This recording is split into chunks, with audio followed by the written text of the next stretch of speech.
जय भीम जय भारत।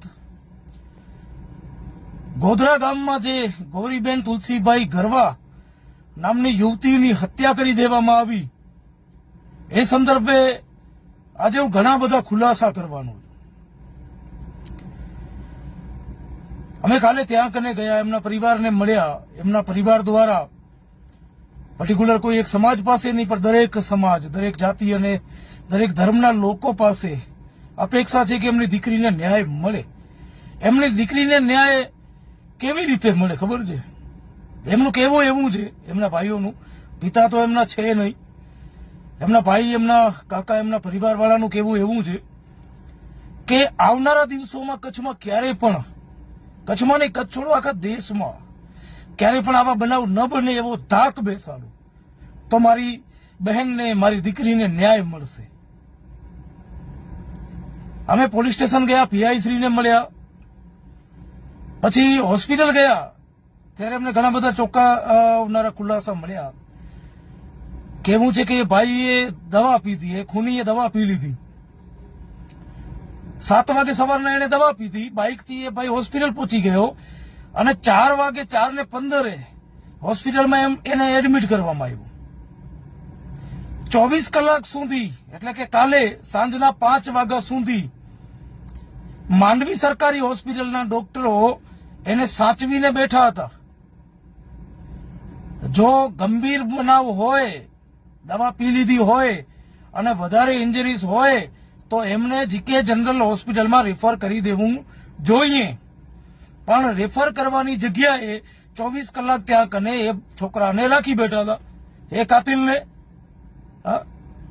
એક્સિડન્ટ થાય, ઈજા લાગે પગમાં, તો તાલુકાની જે મુખ્ય હોસ્પિટલો છે એ તાત્કાલિક ધોરણે મોસ્ટ ઓફ કેસમાં એ ભુજમાં રિફર કરી દેતા હોય, પણ અહીંયા કરીને તો 24 કલાક રાખી બેઠા હતા। ત્યાંના રોય સાહેબ છે સુપ્રિન્ટેન્ડન્ટ, એમની ઘોર બેદરકારી, ત્યાંના સ્ટાફની ઘોર બેદરકારી, અને હું આને બેદરકારી નથી માનતો, રાજકીય દબાવમાં આવી અને એમણે એક કાતિલને 24 કલાક સાચવી રાખ્યો છે, એવું મારું કહેવું છે અને સ્પષ્ટ કહેવું છે। એટલો ને એટલો દોષ પોલીસ તંત્રનો છે। પોલીસ તંત્રએ મેડિકલ રિપોર્ટ મંગાવવી જોઈએ ડોક્ટરો પાસે, એની કન્ડિશન શું છે એના માટે। એ છોકરાને ત્યાં કને 24 કલાકમાં માત્ર ને માત્ર એક ઇન્જેક્શન આપવામાં આવ્યું અને એને પાઇન્સ એટલે કે બાટલો ચડાવવામાં આવ્યો। જો વ્યક્તિ કોઈ પણ દવા પીએ તો ત્યાં કને હોસ્પિટલમાં જાય એટલે પહેલે તો એના બ્લડ સેમ્પલ લેવામાં આવે, એ જોવા માટે કે બ્લડમાં કેટલું ઝેરી દવા ઘૂસી ગઈ છે, પછી એક્સરે કરવામાં આવે, ગળામાં ક્યાં પ્રોબ્લેમ નથી, સોનોગ્રાફી કરવામાં આવે, પેટમાં ક્યાં પ્રોબ્લેમ નથી, સીટી બ્રેન અથવા એમઆરઆઈ કરવામાં આવે, મગજમાં દવાનો અસર છે કે નહીં જોવા માટે। આવી કોઈ ટ્રીટમેન્ટ ત્યાં કને માંડવી સરકારી હોસ્પિટલમાં થઈ નથી। એનો મતલબ એમ છે કે એ કાતિલની હાલત એકદમ સ્પષ્ટપણે બરોબર છે, માત્ર ને માત્ર ડોક્ટરોએ 24 કલાક એને સાચવીને રાખ્યો। પોલીસ તંત્રએ મેડિકલ રિપોર્ટ મંગાવ્યા નહીં, આ પોલીસની બેદરકારી છે। મારી સરકાર પાસે માંગ છે કે આ જે ડોક્ટરો છે, જે આવા કાતિલોને સાચવે છે, લુખ્ખાઓને જે સાચવે છે, તાત્કાલિક ધોરણે એમને સસ્પેન્ડ કરવામાં આવે। પોલીસ તંત્રની જે બેદરકારી છે એ બદલ પોલીસ ઉપર કાર્યવાહી કરવામાં આવે, જવાબદાર અધિકારીઓ ઉપર કાર્યવાહી કરવામાં આવે, કારણ કે આવો મુદ્દો, આવી ઘટના ક્યારે કચ્છમાં બની નથી, પહેલી ઘટના, જેને આવનારા દિવસોમાં ન બને। હું પોતે એક દીકરીનો બાપ છું, એક દીકરીઓ, 4 દીકરીઓનો બાપ છું, મને ખબર છે કે દીકરીને ભણાવી કેમ, દીકરીને મોટી કેમ કરવી। એટલે જે પણ આ વિડીયો જોતા હોય, જે માતા પિતા, જે ભાઈ, જેમના ઘરે દીકરી છે, એને ખબર હશે કે દીકરીને નાનપણથી મોટી કરવી, એને ભણાવવું, એમને એક નોકરી કરવા ઉપર લાયક બનાવવું, એક શિક્ષિત બનાવવું એ કેટલું કઠિન છે આ દેશમાં। આપ સૌને મારી વિનંતી છે, ગૌરીબેનને નહીં, આપણા ઘરે જે ગૌરી બેઠી છે ને, એની સાથે એવા બનાવ ન બને ને એના માટે આગળ આવી। દરેક સમાજના લોકોને. આ હું જાતિવાદ નથી કરી રહ્યો અને જાતિવાદમાં હું માનતો પણ નથી. જે ખૂનીએ આ ખૂન કર્યું છે, ભારતના બંધારણ મુજબ, કાનૂન વ્યવસ્થા મુજબ એને સજા મળશે અને મળવી જોઈએ.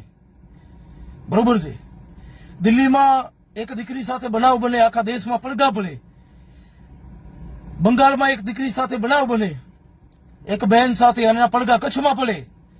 તો કચ્છમાં જે બનાવ બન્યો છે ને, એના પડઘા દિલ્હીમાં પડવા જોઈએ, એના પડઘા બંગાળમાં પડવા જોઈએ. આ સત્ય છે અને આપણે સૌ જેના ઘરે દીકરી છે એને આ સત્યને સ્વીકારવું પડશે કે આપણી દીકરી સાથે અસામાજિક તત્વો ઘણા ફરે છે. અસામાજિક તત્વો, આવા અસામાજિક તત્વો આવા ખોટા પ્રેમના બહાના ગોતી અને આપણી દીકરીને મારી ન નાખી, આપણી દીકરીને માનસિક ટોર્ચર ન કરે. આ દીકરી સાથે 3 મહિના પહેલે પણ આ નરાધમે આવું કરેલું. હા, જ્યાં નોકરી કરતી ત્યાં કને એને હેરાન પરેશાન કરતો. આવું ન કરે એના માટે આપણે સૌએ આગળ આવવું પડશે. એક મોટો આંદોલન કરીએ. આ સરકારની જે કાન બંધ પડ્યા છે ને, જ્યારે જાતિ હોય, જ્યારે ધર્મ હોય ત્યારે કાન ખુલે છે. ખાલી કાન, એ કાન બંધ પડ્યા છે ને જ્યારે આવા મુદ્દાઓ ઉપર, ત્યારે બતાવીએ અને આ સરકારના કાન આપણે ખોલીએ. આ દીકરીને નહીં, ગૌરીને નહીં, આપણા ઘરે જે ગૌરી બેઠી છે ને એને ન્યાય અપાવવા માટે આપણે સૌ આગળ આવીએ. સૌ કચ્છના દરેક સમાજના લોકો, દરેક જાતિના લોકોને વિનંતી છે, દરેક ધર્મના લોકોને વિનંતી છે, આપણા ઘરે જે ગૌરી છે એની સાથે આ બનાવ ન બને. ગૌરીબેન ને ન્યાય અપાવવું શું છે? એ છે કે આપણા ઘરે જે ગૌરી બેઠી છે એની સાથે આવા બનાવ ન બને એવી સખતમાં સખત સજા. કારણ કે આપણા દેશમાં એક કાયદો છે ફાંસીની સજાનો, તો વહેલી તકે આ નરાધમને ફાંસીની સજા મળે એના માટે આપણે સૌએ દરેકે જાતિ અને ધર્મથી ઉપર ઉઠીને આગળ આવવું પડશે. આપણને એક આંદોલન કરવું પડશે. અને આની સાથે જે સંડોવાયેલા લોકો છે, કારણ કે આવડા હથિયાર લઈ એક વ્યક્તિ તો સવારના આવી કડક ઠંડીમાં 5-6 વાગે ન આવી શકે. એ શંકાને એ ક્યાંક ને ક્યાંક મગજમાં બેસતી નથી વાત. આ પોલીસ તંત્રને પણ હું કહેવા માંગુ છું, એની સાથે જે પણ સંડોવાયેલા છે તાત્કાલિક ધોરણે એને ધરપકડ કરો. કારણ કે આવી રીતે પોલીસનો આ હર્ષ સંઘવીની પોલીસનું જે રવૈયો છે એ નહીં ચાલે. એક પકડાઈ ગયો બાકી બધા ખુલ્લા નહીં, એ નહીં ચાલે. જે પણ છે એને પકડો. નાનામાં નિર્દોષ કોઈ વ્યક્તિ ના આવી જાય એનું પણ પોલીસને ધ્યાન રાખવાનું છે. મારી આપ સૌને વિનંતી છે, પ્રજાને, કચ્છની પ્રજાને, કે સાથે આવો, એક લડત લડીએ. આપણી બહેન, આપણી દીકરી સાથે આવું બનાવ ન બને એના માટે.